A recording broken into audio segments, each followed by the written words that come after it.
Buenos días, amados hermanos. Hoy día es 30 de septiembre, último día de este mes de 2020.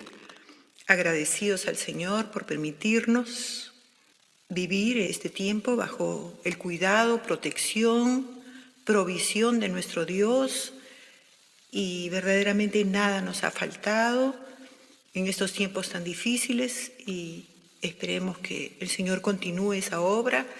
Mañana empezamos un nuevo mes y seguiremos confiando en nuestro Dios, que hasta aquí no nos ha abandonado ni nos ha dejado. Vamos a continuar el estudio de Gálatas, capítulo 5, versículos 20, la parte B, y también vamos a tocar un poco del 21a. Vamos a tocar enemistades. Acuérdense que empieza estos frutos de la carne con manifiestas son las obras de la carne, que son enemistades, pleitos, celos, iras, contiendas, disensiones, herejías, 21, envidias y homicidios. Y vamos a dejar borracheras y orgías para la siguiente clase, la cual les anticipo que va a ser muy interesante con respecto al licor y a todas las cosas que Dios no nos ha permitido y que son fruto de la carne. Entonces, hermanos, vamos a darle lugar a nuestra hermana Martita Bútrica. Como siempre les digo, en ese entonces estudiante del libro de los Gálatas. Ella fue una alumna excelente, hoy día es una anciana y maestra por excelencia. Escuchemos su clase, muy interesante, y luego estaré haciendo una conclusión y un cierre. Que el Señor los bendiga y use esta palabra para hablar a nuestros corazones y que su palabra caiga en buena tierra. Vamos a seguir viendo en cuanto a esto de las enemistades. Todos estamos llamados a ser piadosos, y si no es así, si caemos en estas enemistades, en estos celos, en estas envidias, nos hacemos réprobos. O sea, nota reprobado en cuanto a la fe, porque hemos caído en las obras de la carne y no estamos aprobados para andar en el Espíritu. Qué tremendo estar reprobados de la fe. Vamos a 1 de Timoteo 6, yo no quiero estar reprobada. ¿Y cuántas veces, hermanos, mientras tenemos esos devocionales, el Señor nos hace ver cosas, nos hace ver el estado de nuestro corazón? Y yo cuántas veces, de verdad lo tengo que confesar, que a veces el Señor me ha reprobado. Decir, Señor, quiero tener buena nota, quiero andar en el Espíritu en esta área, no quiero caer presa de lo otro. Líbrame, Señor, quiero estar siempre en números azules contigo en estas áreas, porque es desagradable. Le doy gracias al Señor porque todo lo que es concerniente a la vida y a la piedad nos han sido dadas por su divino poder. 1 Timoteo 6:4 dice, si alguno enseña otra cosa y no se conforma a las sanas palabras de nuestro Señor Jesucristo y a la doctrina que es conforme a la piedad, está envanecido, nada sabe y delira acerca de cuestiones y contiendas de palabras, de las cuales nacen envidias, pleitos, blasfemias, malas sospechas. Todo eso encierra estas obras de la carne. 1 de Timoteo 6, 3 y 4. Dice, si enseña otra cosa que no sea lo que es concerniente a la piedad, esta persona está envanecida. O sea, no está llena de la luz, está llena su mente de otras cosas. Está envanecida, nada sabe y delira acerca de cuestiones necias, de cuestiones y contiendas de palabras, de las cuales nacen envidias, pleitos, blasfemias, malas sospechas, disputas necias de hombres, corruptos de entendimiento y privados de la verdad, que toman la piedad como fuente de ganancia. Dice, apártate de los tales. Apartémonos, pues, de todas estas cosas, de estas enemistades, de estos pleitos. No entremos en ellas, porque lo que van a hacer es hacernos estar reprobados de nuestra fe. Vamos al Salmo 24. Practiquemos la piedad para no estar en estas obras de la carne que son tan tristes, que lo único que hacen es retroceder nuestra carrera. El Salmo 24, algo precioso. que debemos anhelar. Salmo 24, versículo 3. ¿Quién subirá al monte de Jehová? ¿Y quién estará en su lugar santo? Los que practican las enemistades, las iras, no, hermano. El que está en enemistades, en celos, en envidias, no puede subir al monte de Jehová, a las alturas del Señor, ni entrar en su lugar santo, mucho menos. Dice, ¿quién estará? El limpio de manos y puro de corazón, el que no ha elevado su alma a cosas vanas, ni jurado con engaño. Ahí podríamos poner, el que no practica los celos, la envidia, las contiendas, las enemistades, las rivalidades. Él recibirá bendición de Jehová y justicia del Dios de salvación. Tal es la generación de los que buscan tu rostro, oh Dios de Jacob. Creo que cuando estamos llenos y atestados de celos, de envidias, de rivalidades, no podemos ver el rostro del Señor. El Señor no lo permite. Y hay como un dar vueltas y vueltas y no entrar en esa comunión con el Señor. Es imposible. Tiene que venir un clamor, tiene que venir un genuino arrepentimiento del estado en el que estamos, porque la luz del Señor en su misericordia Él nos muestra, y tiene que venir un gemido, un llanto de dolor por haber caído en eso, ser limpios, y cuando el Señor ve que en verdad ha sido hecho esa limpieza, otra vez nos permite entrar a su lugar santo, a su monte alto. No hay otra forma. Tiene que haber un arrepentimiento de estas obras de la carne. Porque pónganse ustedes a pensar, las enemistades traen como consecuencia pleitos, ¿no es cierto? Y los pleitos, contiendas. Y dan a luz a unas cosas que se llaman celos, que va en progresión. Después de los celos vienen las iras. ¿Han visto ustedes un celoso? Luego lo próximo que le toca venir se pone iracundo, porque le fastidia perder algo. Entonces se pone iracundo y luego surge lo último, la envidia, que ya ahora lo vamos a ver, que le hace estar en un estado verdaderamente lamentable. Nosotros estamos llamados a verdaderamente a ocuparnos en las cosas santas. Entonces lo otro, de verdad que no debemos envolvernos en eso. El Señor nos manda, nos está enseñando que no tiene ningún valor estar en esas cosas. Al contrario, son dañosas para nosotros. Bien, entonces los celos. Vamos a ver algo de los celos. La raíz es las obras de la carne, es un resentimiento de perder lo que uno tiene. Por ejemplo, volviendo al caso de los hermanos en Corintio, yo soy de Pablo, yo soy de Apolos, o sea, tenían miedo de perder a ese líder y entonces le hacían propaganda y se apegaban cada vez más a ese líder. Entonces defendían, se enardecían al saber que podría peligrar que ese líder les sea arrebatado. Por eso es que se creaban las disensiones. Los celos es una devoción intensa hacia una persona o un líder, de manera que cualquier otro nombre llega a ser menospreciado para ti, porque no hay otra persona que ocupe a cabalidad ese lugar que esa persona al cual tú has fijado tus ojos, en ese líder o en esa persona. Puede ser el esposo, pueden ser los hijos, pueden ser el líder en la iglesia, pueden ser los maestros, un vecino, cuántas cosas, ¿no? La raíz de los celos y de todo eso es el egoísmo.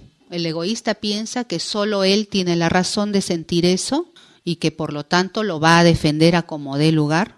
Solo tu apreciación cuenta, solo lo que a nosotros nos parece y lo contiendes ardientemente por esa opinión que tienes. Del egoísmo hace que el hombre busque también, aparte de los celos, otro lado del egoísmo que se evidencia es que el hombre llega a pensar, a querer tener honor para sí mismo y entonces aparecen las disensiones que son los partidos. O sea, disensiones son ya, se parten las cosas, las opiniones, las congregaciones, las casas, vienen las divisiones, las disensiones son los partidos. Me acordaba de toda la vida política que hay. Se ve todo eso. Ustedes pueden ahí ver en la vida política de las naciones el ejercicio de estas obras de la carne. Ahí se practican celos, ahí se practican rivalidades, se practican enemistades, disensiones, herejías, todo. Ustedes pueden ver en la vida política de las naciones todas estas obras de la carne, en contraste con lo que compartíamos el día domingo, ¿no? Que nuestro corazón tenga carga por ellos, porque dice la nación que está con el Señor, la nación que se entrega al Señor, estas obras de la carne van a caer, o sea, la solución para la vida política de las naciones está en su iglesia. Mientras más espiritual sea la iglesia, el Espíritu va a ir consumiendo toda obra de la carne, aunque a nosotros nos parezca tan difícil. Pero la iglesia está llamada a eso, no es la sociedad, no son las comisiones de la verdad y de la ética y de la moral y de todas las comisiones que se levantan en todas las naciones, no solamente acá, es la iglesia del Señor. Los celos van a traer también como consecuencias la famosa envidia. La envidia es un mal que según la palabra griega, miren la palabra griega de la cual procede la envidia, el griego tonos, es llamada el vicio cuya rabia nada puede mitigar y se le llama tristemente a la envidia la primogénita del infierno. Qué tremendo, ¿no? Cuando encontré esto dije, Señor, estas obras de la carne, de verdad, los celitos, las enemistades, las riñas, los pleitos, las contiendas, a la final van a dar a luz a la envidia. Y la envidia es la primogénita del infierno. El infierno tiene una hijita que se llama envidia. Y dice, no heredarán el reino de Dios. Y estarán reprobados, lo hemos visto en 1 Timoteo. Estarán reprobados en cuanto a la fe. Mala nota, jalado, no hay vida eterna. Vamos a Proverbio 14:30. Vamos a ver unos ejemplos ahora sí. No sirven para nada estas obras de la carne, de verdad. Gracias al Señor por todo lo que nos enseña para descartarlo y no quererlo. Y orar, porque si hay algo, Señor, límpiame. ¿Quién entrará a tu santuario? El limpio de manos y puro de corazón. El que no se ha entregado a estas cosas. Y si lo detectamos, gracias al Señor porque nos instruye para que lo detectemos con más sabiduría y lo podamos botar. Sal fuera, que no esté, porque esto le va a hacer daño a la iglesia. Proverbios 14:30. Y la iglesia es la esposa del Señor. El corazón apacible es vida de la carne. Qué precioso. Mas la envidia es carcoma de los huesos. Se come. Es algo que devora como un cáncer. Carcoma de los huesos. Acá termino ya con lo que es la envidia para pasar ya de lleno a los ejemplos. La palabra española envidia, porque ustedes saben que nuestras palabras vienen del griego y del latín. El griego es tonos, que es un consumirse, que uno se consuma. Y la palabra en latín se llama in-video. Significa mirar con mala voluntad a otra persona o mirar en contra, porque dice que es la primogénita del infierno, el carcoma de nuestros huesos. O sea, toda nuestra estructura es acabada por la envidia. Y si nuestra estructura es acabada, caemos como castillo de naipes. Nuestra vida cae, hermanos, y es nada. Génesis capítulo 2, 4. Aconteció andando el tiempo, versículo 3, que Caín trajo del fruto de la tierra una ofrenda a Jehová. Y Abel trajo también de los primogénitos de sus ovejas, de lo más gordo de ellas. Y miró Jehová con agrado a Abel y a su ofrenda, pero no miró con agrado a Caín y a la ofrenda suya. Y se ensañó Caín en gran manera y decayó su semblante. Pero, ¿cuál era el rollo? El rollo era entre Caín y el Señor. Él debía de ir donde el Señor, a la fuente, decir, Señor, ¿qué no te agrada de mí? ¿Qué he hecho mal? ¿Qué culpa tenía Abel? Pero ¿somos así o no? Nos desquitamos con la persona en vez de ir al Señor y decir, ¿por qué has obrado así, Señor? ¿Por qué a ella le has hecho y a mí no? ¿Qué hay? Señor, muéstrame. ¿Qué hay? ¿Algo hago que no te agrada? Sí, te va a decir el Señor. ¿Sabes qué? Ella me hizo así y así y así, y tú hiciste así y así y así. Me ha agradado más. Ah, ya. ¿Sabes qué, Caín? Tú has traído del fruto de tu tierra. ¿Sabes qué? No me gustó cómo lo arrancaste, porque pasaste y arrancaste y lo trajiste al altar. En cambio, él fue y cada día inspeccionaba a ver cuál era el más gordito, el más blanquito, y oraba y decía, Señor, esto te lo voy a entregar. Yo he visto todo eso y me ha gustado más la de Abel. Aprende, pues. Pero no, él se decayó, se desanimó completamente, decayó su semblante. Versículo 9. Andando el tiempo, dijo Caín a su hermano Abel, salgamos al campo, hipocresía. Y aconteció que estando ellos en el campo, Caín se levantó contra su hermano Abel y lo mató. Simple y llanamente se terminó en eso la envidia, en muerte, asesinato. Se cumple, obra de la carne perfecta, perfecta realizó Caín. Qué tremendo, una obra de la carne impecable, la de Caín. Tremendo, hermanos. En vez de ir a la fuente, se ensañó contra un inocente que no tenía nada que ver en el asunto. Otro caso que es muy fuerte es el de Coré, Datán y Abiram contra Moisés y Aarón. ¿Se acuerdan cómo se levantaron fuertemente estos tres individuos? Ellos eran sacerdotes, pero no eran el sumo sacerdote. Ellos tenían una labor que hacer, diferente a la que tenían Aarón y sus hijos. Pero ellos anhelaban la labor de Aarón y la de sus hijos. No les satisfacía, no les era suficiente la labor sacerdotal. Ellos tenían que levantar los incensarios y llenarlas con incienso, pero no, ellos querían el puesto de Aarón y de sus hijos. Y murmuraban todo el tiempo contra Aarón y sus hijos, hasta que Moisés les puso, cada uno de ustedes al pueblo le dijo, saquen su incensario todos los sacerdotes y vamos a ver lo que Jehová hace. ¿Y qué hizo Jehová? Abrió la tierra del sitio donde estaba parada la familia de Datán, Coré y Abiram. Se abrió la tierra y ellos cayeron dentro, los envidiosos, los celosos, los murmuradores. Y eran desobedientes también, porque cuando Moisés los convocaba, también se negaban a ir y con gruesas palabras le respondían a Moisés. O sea, gente rebelde, no se sujetaban a sus líderes. Y es más, murmuraban, se llenaban de celos y de amarguras y de envidias. ¿Cuál fue el fin? Muerte. ¿Cuál fue el fin de Caín? Fue erradicado. No se volvió a saber de Caín, errante por todo el mundo. Y los hermanos de José en una pobreza tremenda, y lo único que hicieron toda su vida fue ver sufrir a su padre. Ese era el pago que tuvieron, pobres y viendo a su padre cómo nunca se pudo recuperar de la muerte de José. Era un aguijón ahí que tenían los hermanos por causa de la envidia. Un ejemplo, vamos a verlo, Saúl. Saúl y David, primera de Samuel 18. Imagínense, hermanos, Saúl llegó a tirarle lanzas al pobre David. Donde lo veía, ¡juá!, una lanza, y el pobrecito esquivaba las lanzas. Llega al final David a decir, tarde o temprano seré muerto por Saúl. O sea, lo hizo entristecerse. La envidia es fuerte, hermanos. Vamos a 1 Samuel 18, versículo 6. ¿Dónde empezó? ¿Porque eran amigos o no eran amigos?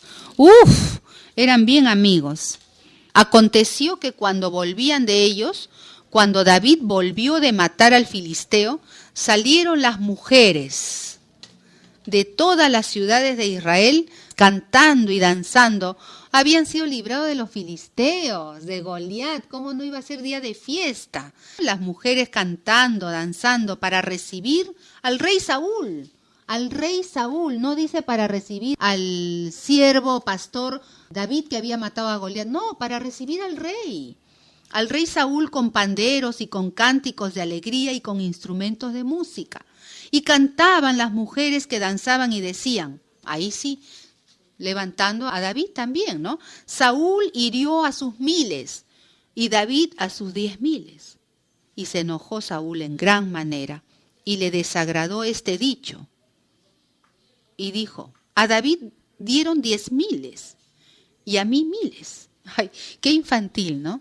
No le falta más que el reino. Y desde aquel día Saúl no miró con buenos ojos a David. ¿Qué culpa tenía David de lo que cantaran otros? Pero se ensañó contra el débil, contra David, ¿no? Y el comentario, no le falta más que el reino. Y desde aquel día Saúl no miró con buenos ojos a David. En el 19:1 cómo él fue en progreso. Pueden leer todo el capítulo 18 y el 19 y muchos más de acá de esta parte de 1 Samuel, pero acá habló Saúl a Jonatán, o sea, su celo, su envidia, ya no lo ocultaba y aún con su propio hijo, que era tan amigo de David, su hijo, y a todos sus siervos, a todos, para que matasen a David. O sea, él públicamente pidió la muerte de David. Pero Jonatán, hijo de Saúl, amaba a David en gran manera y le dio aviso a David, y todos saben todo lo que David tuvo que hacer, esconderse. Saúl lo encontraba porque le pasaban el dato que estaba en tal sitio, él iba y le lanzaba las lanzas. Luego también le prometió darle a su hija Merari por mujer, pero una condición: me trae 100 prepucios de filisteos. ¿Qué significaba eso? Que el pobre David iba a ser muerto por los filisteos, pero David no le trajo 100. Le trajo 200 prepucios. Más envidia. No puede ser que a 200. David era poderoso porque tenía el espíritu de Dios, porque era humilde. Si Saúl mataba a miles, David mataba a 10,000. Y era para complacerlo, y hasta el final dice: no levantaré mi mano contra el ungido de Jehová. O sea, miren ustedes esa envidia, cómo la pagaba David, con amor. ¿Pueden ustedes eso? Aprendamos. No le dio la mujer Merari a David, a pesar de que le trajo los 200 prepucios. No se la dio a otro. Pero luego David se consoló con Mical. El asunto de Saúl era que David muriera en manos de los filisteos. Y así ideó muchos planes para matar a David y nunca lo pudo lograr. Quien murió fue él. Esos celos, esas envidias lo llevaron aún al suicidio. El último ejemplo, el hijo pródigo. Otro contraste, otro ejemplo de envidia. Vamos a Lucas, en la parábola del hijo pródigo. Miren la actitud. El 24 están en pleno banquete porque el hijo pródigo ha regresado, ha sido vestido, se le ha dado el anillo, se le ha calzado los pies, ¿no? Y el padre hizo este comentario: porque mi hijo muerto era y ha revivido. Se había perdido y es hallado. Y comenzaron a regocijarse. Y su hijo mayor estaba en el campo. Y cuando vino y llegó cerca de la casa, oyó la música y las danzas. Qué raro, porque su padre estaba muy triste. Y llamando a uno de los criados, le preguntó qué era aquello. O sea, por el hijo mayor, siempre verlo a su padre triste y sin danza en la casa era para él el estado mejor. Está consumido, es la primogénita del infierno, no quiere entrar, es muy fuerte. No quería entrar al gozo. Quería que el padre siguiera en esa tristeza y que no haya canto ni danzas en esa casa. Mientras todo estuviese así, él era notorio, pues, porque él trabajaba, estaba en el campo, llegaba a ver a su padre triste todo el tiempo. Y no quería entrar. Salió, por tanto, su padre, ¿y qué? Le rogaba. Miren qué difícil es la envidia. Dios tiene que luchar, tiene que ser nuestro ayudador, hermanos, para deshacernos de la envidia. Le rogaba que entrase. Mas él respondiendo dijo al padre: no, he aquí tantos años te sirvo, no habiéndote desobedecido jamás, y nunca me has dado ni un cabrito para gozarme con mis amigos. Pero cuando vino tu hijo, que ha consumido tus bienes con rameras, has hecho matar para él el becerro gordo. Celos amargos. Él entonces le dijo: hijo, miren qué amor del Señor, tú siempre estás conmigo, tú te portas bien, eres parte de mí, no tienes por qué sentir esto. Tú lo tienes todo conmigo, no hay necesidad de hacerte fiesta porque tu vida es una fiesta continua. 1 Corintios 13:4. El amor es sufrido. Caín, Datán, Abirán, Saúl no sufrieron. El amor es sufrido. Ellos desbordaron su rabia. Es benigno. El amor no tiene envidia. El amor de ellos no estaba perfeccionado. El amor del hermano mayor y de todos los ejemplos que hemos visto era un amor imperfecto. El amor no es jactancioso, no se envanece, no hace nada indebido, no busca lo suyo, no se irrita, no tiene ira. No guarda rencor, pleitos, enemistades, rivalidades. No se goza de la injusticia, mas se goza de la verdad. Todo lo sufre. David, todo lo sufre. Cristo, Abel. Todo lo sufre, todo lo cree, todo lo espera, todo lo soporta. ¿Quién entrará al santuario? El limpio de manos, el que no ha elevado su corazón a cosas vanas, al que todo lo soporta, al que todo lo sufre, esperando la mano poderosa del Señor que lo levante y que castigue lo otro. ¿El Señor es justo o es injusto? El Señor es justo, todo se acabará, pero el amor nunca dejará de ser. El amor es lo que va a echar afuera toda envidia, todo pleito, todos celos, toda ira, toda contienda. Señor Jesús, te damos gracias por tu palabra, Señor. Gracias, Señor, porque a tiempo tú la envías, Señor. Gracias por esos ejemplos que tú nos has dado, Señor, en tu palabra, para poder nosotros, Señor, estar apercibidos de esta tremenda obra de la carne, Señor. Señor, límpianos. Examínanos, oh Dios, y conoce nuestro corazón. Ayúdanos, Señor, porque queremos vivir para agradarte a ti, Señor. Queremos vivir conforme a las cosas que pertenecen a la piedad y que nos han sido dadas por tu divino poder, Señor. Ayúdanos, Señor, en estas debilidades que podamos tener.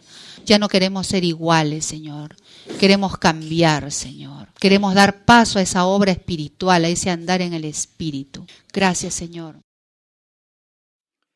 Y para cerrar la reunión de hoy día ya, hermanos, como hemos escuchado, todos estos pecados se manifiestan en la carne, en nuestra vida, causaron grandes problemas en la iglesia, especialmente en la de Corinto y Galacia. Y la tarea de nosotros, que estamos al frente, es quitar estas barreras, estas cortinas de hierro que el demonio quiere levantar a toda costa en todos los tiempos y todas las edades. Estas manifestaciones de la carne evidencian claramente nuestra mente carnal y destruyen, hermanos, la comunión entre el cuerpo de Cristo. Es algo muy delicado. Tenemos los celos y las envidias. Son compañeros gemelos que se alimentan mutuamente día y noche. El diccionario de Larousse dice que celos significa desesperación de la persona que teme que a lo que ama se le dé a otra persona o que esa otra persona la tenga. Si hay celos, envidia, iras, el resultado es que habrá enemistades, pleitos, contiendas, disensiones, herejías, homicidios. Esa es la consecuencia de anidar estos tres pecados. Y especialmente los celos y la envidia, como ha dicho nuestra hermana Martita. La envidia es la primogénita del infierno. Y se une con los celos y ahí viene la ira, dinamita, hermanos. Estamos muertos. En 1 Corintios, capítulo 3, versículo 3 dice, pues habiendo entre vosotros celos, contiendas y disensiones, hace la pregunta, ¿no sois carnales? Dice Pablo. Esto se ve en todos los ambientes, en todas las estaturas, en el liderazgo. ¿Se acuerdan cuando Miriam tenía celos de Moisés? En las familiares, ¿se acuerdan de los hermanos de José, como ha dicho Martita?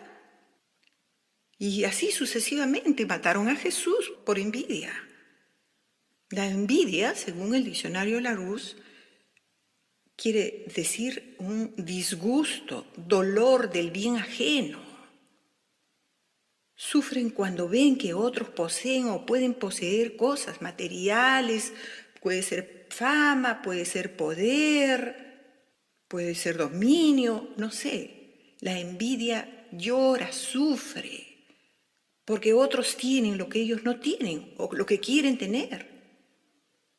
Y hacen todo lo posible por evitar que otros disfruten. Y lo único que se están haciendo es más daño a ellos mismos que a la otra persona. Como ha dicho la hermana Martita, la envidia es carcoma de los huesos. Está destruyéndote por dentro, se está comiendo como una polilla, como esas termitas. Todo tu ser. ¿Se acuerdan de Saúl? Saúl, envidioso, celoso, llegó a odiar. ¿Cómo vivió? Con ataques de pánico por el resto de su vida, odiando, desesperado por matar a David, se destruyó él y destruyó toda su casa, toda su familia y aún a su propia nación. Por envidia, hermanos, y por celos, Amán quiso matar a Mardoqueo, ¿se acuerdan? Y no solamente a ellos, sino a todo el pueblo judío. ¿Cómo murió Amán? En su propia horca que él había hecho. Así es, te va a destruir. Tú vas a ser el más perjudicado. Lo peor que puede haber la envidia y los celos es en nuestro servicio a Dios, pero lo hay. Y nadie puede decir estoy exento a no tener esto. Todos tenemos que luchar con esto todos los días. La envidia y los celos te va a llevar al homicidio. Y aún, como hemos dicho, en nuestro servicio a Dios. Porque, hermanos, nos duele que llamen a otros, que unjan a otros. Lo he visto una y mil veces en los corazones y en las vidas. ¿Por qué no me llamaron a mí?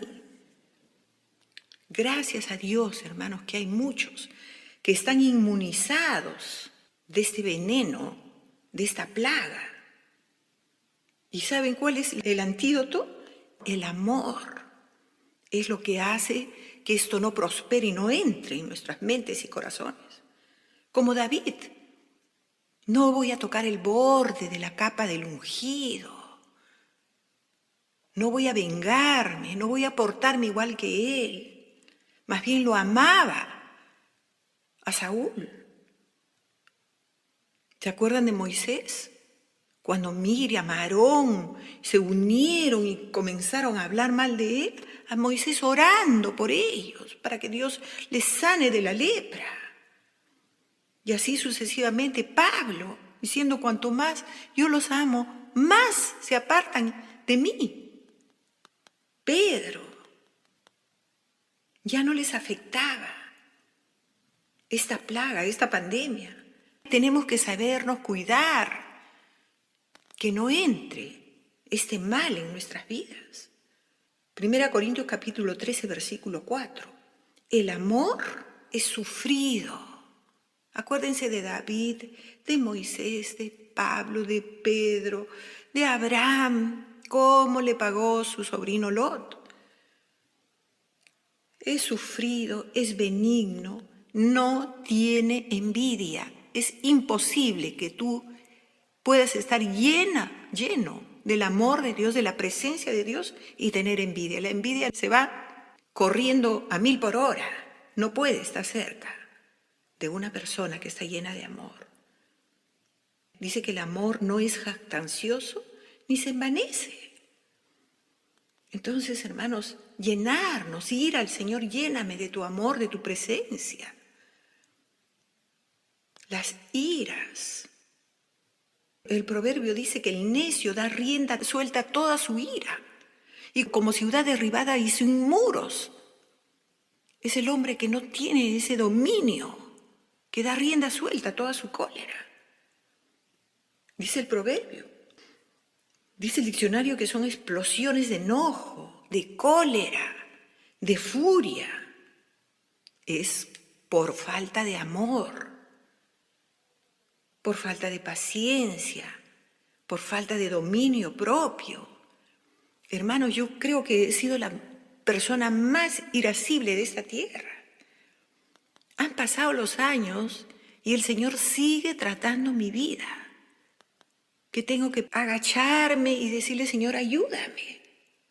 Y yo entiendo a las personas irascibles. Y lo único que les puedo decir es recurran a Dios, pídanle a Él. Que nos llene de su amor, de su paciencia, de su dominio propio. El temperamento explosivo, hermanos, no solo es pecado, sino es una manifestación de un corazón completamente carnal. Es capaz de ser un homicida. Ha perdido el control de sí mismo. Aquí en Tito dicen que especialmente, hermanos, para los que ejercen un liderazgo dentro de la iglesia. Estamos hablando a la iglesia de Dios, cuánto más al mundo. En Tito capítulo 1, versículo 7. Porque es necesario que el obispo sea irreprensible como administrador de Dios, no soberbio, no iracundo. Pedirle al Señor luchar contra eso. Y también no dado al vino, no borracho. Eso lo vamos a tocar la siguiente clase. Los que ejercemos, hermanos, alguna posición donde Dios nos ha puesto, sea chica, sea más grande, debemos de estar atentos a no tener ninguna de estas cosas y a sacarlos, ni por más pequeñas que sean las orillas, sacarlos, echarlos fuera. Estas personas se enfurecen, lastiman a los demás, después como que se dan cuenta, se olvidan y quieren que los heridos, a todos los que se les ha agraviado, se olviden y que estén listos para un próximo ataque. Ustedes deben conocer, pero no solamente yo, y no solamente yo he sido irascible. Ustedes sabrán y conocerán personas cercanas que son así, que maltratan, humillan y después como si nada, y lo vuelven a hacer y lo vuelven a hacer. Algunos pedirán disculpas, perdón, pero no hay una convicción de pecado, de la gravedad que están haciendo. Oremos por esas personas y por nosotros mismos primeramente. Proverbios 27:3 dice, pesada es la piedra y la arena pesa, mas la ira ¿de quién? Del necio es una necedad, es más pesada que ambos. Imagínense, es como cargar que te tiren una piedra grande o un saco de arena pesada y te la ponga cuando tú estás cerca de un irascible o de una persona así. Es más pesada que ambos. Hermanos, algunos justifican. Jesús tuvo ira, dicen. Sí, pero hay una ira santa, una ira justa, hermanos. Vamos a ver 2 puntos nada más brevemente de la ira de Jesús, de la cólera que tuvo. Primero, fue una ira, como ya he repetido, justa. Era una extorsión al pueblo de Dios, quienes traían sus mejores corderitos, criados por ellos mismos, y no les aceptaban los sacerdotes, los levitas, diciendo que eran defectuosos, porque ellos decían, nosotros tenemos los mejores animales criados y están totalmente aprobados. Y todo era por dinero. Y segundo, ¿por qué se enojó el Señor tanto? Hicieron su negocio en los atrios de los gentiles, donde todo estaba preparado por el mismo Dios cuando le dio el plano a David, a Salomón, donde los no judíos tenían que adorar en el atrio exterior. Y ellos, todos estos sacerdotes, prepotentemente hicieron su negocio en ese lugar, separado por el Señor. Y eso fue lo que produjo una ira y una cólera terrible en el Señor. Infringieron lo que estaba establecido por el Señor. Hicieron su negocio, por eso el Señor dice, han hecho cueva de ladrones la casa de Dios. Daré algunos ejemplos y empezaré por Elí. Elí no se enojó por los pecados de sus hijos. Al contrario, los consintió. Ese pecado fue demasiado grande a los ojos de Dios. No los castigó severamente como debía. Dios le tuvo que decir, han hollado mis sacrificios en mi tabernáculo. Y le dijo, por tanto, honraré a los que me honran, y los que me menosprecian serán tenidos en poco. Verás tu casa humillada, le dijo todo esto a través de un profeta. todos los de tu casa morirán jóvenes. Hermanos, es necesario siempre ponernos de parte de Dios y enojarnos por las cosas santas de Dios. También Samuel, cuando Saúl no obedeció las instrucciones de Dios, no mató a Agag, el rey de Amalec. ¿Qué hizo Samuel? Samuel se levantó y lo cortó en pedazos. Dice, delante de Jehová de los ejércitos. Entonces, hermanos, que podamos discernir. Goliat salía burlándose de Saúl y todo el ejército de Israel, mañana y tarde, todos los días. Y dice que Saúl y su ejército tenían gran miedo y corrían despavoridos cuando salía este gigante.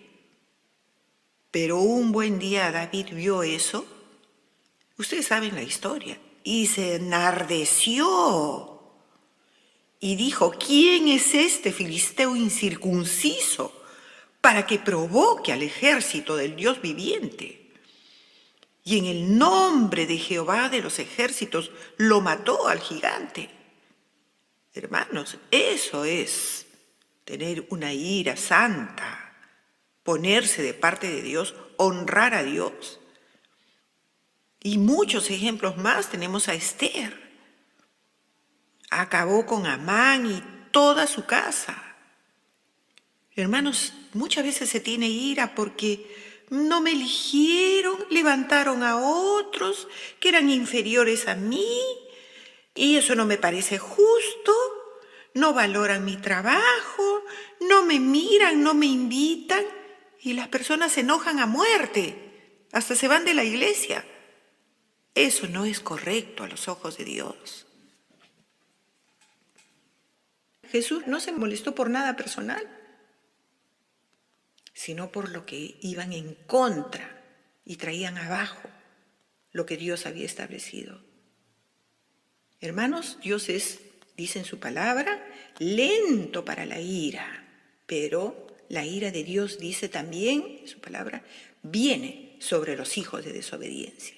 Si tienes ira porque te hicieron algo personal y te dolió, o porque no te parece, esa no es una ira santa y una ira justa. Es una ira carnal y pecaminosa. Tengamos mucho cuidado, hermanos. Alguien dijo, no duermas si tienes ira. ¿No se acuerdan? No se ponga el sol sobre vuestro enojo. Ora toda la noche pidiendo que te quite ese enojo tan fuerte, esa ira. Y también dice la palabra, no es bueno estar con los iracundos, con los hombres de enojo, porque vamos a aprender sus maneras, porque no sabemos cuándo nos van a atacar, hay que cuidarnos. O aprendemos su manera o nos atacan y nosotros por defendernos terminamos mal. Y hermanos, para terminar, los homicidios. Si el corazón está lleno de celos, de envidia, de ira, de enemistades, de todo lo que hemos estudiado, no sabemos de lo que seremos capaces de hacer. Primera de Juan, capítulo 3, versículo 15, todo aquel, y en Mateo también lo dice el Señor, el que aborrece a su hermano, el que se enoja contra su hermano ya ha pecado. Primera de Juan, capítulo 3, versículo 15, todo aquel que aborrece a su hermano es homicida. Y sabéis que ningún homicida tiene vida eterna permanente en él. Solamente con lo que tú aborrezcas, no quieras ni verlo, ni mirarlo, ni orar por tu hermano, ya te has hecho un homicida a los ojos de Dios. Así que, hermanos, si alguien se aborrece entre ellos, estamos muy mal delante de Dios.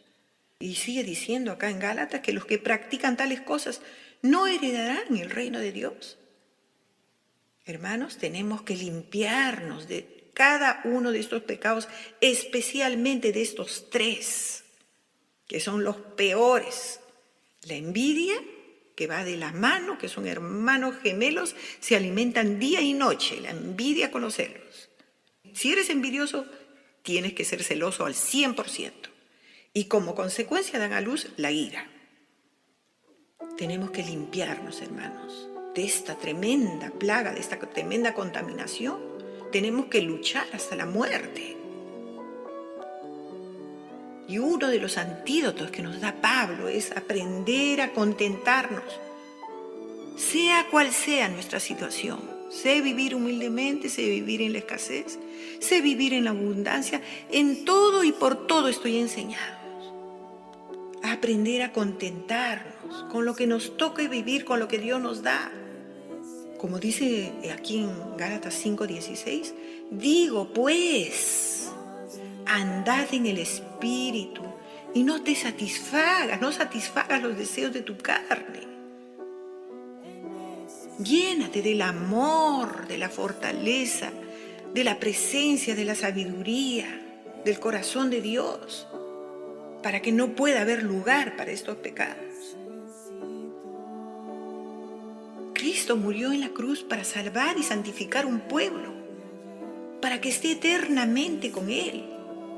Tenemos que ser hechos conformes a Cristo, que seamos transformados, hermanos, de gloria en gloria, como en su misma imagen. Vamos a orar, hermanos. Vamos a pedirle perdón a Dios. Perdónanos por nuestros celos, por nuestras iras, por nuestras envidias, por nuestras enemistades, por nuestros pleitos, por nuestras disensiones, por nuestras herejías, por nuestros homicidios. No es que hayamos matado a alguien, pero dice la palabra, como hemos leído, si nos enojamos, si los odiamos, si ya no los queremos ver ni en pintura, es un homicidio, ya somos culpables. Perdónanos, Señor, por no contentarnos con las bendiciones que nos das. Haz una obra nueva, da contentamiento, da gozo, llénanos de tu paz, de tu presencia.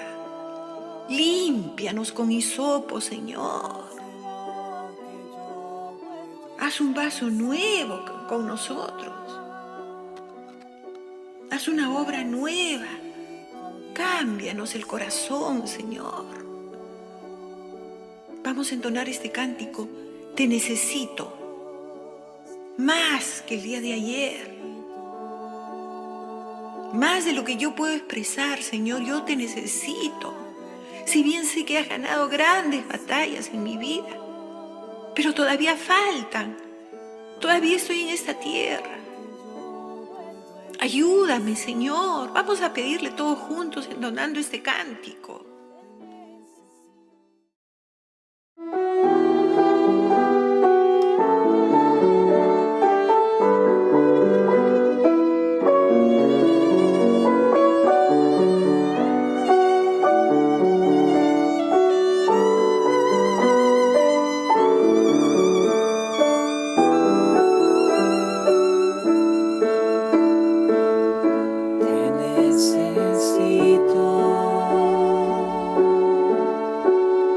Más que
mi respiración.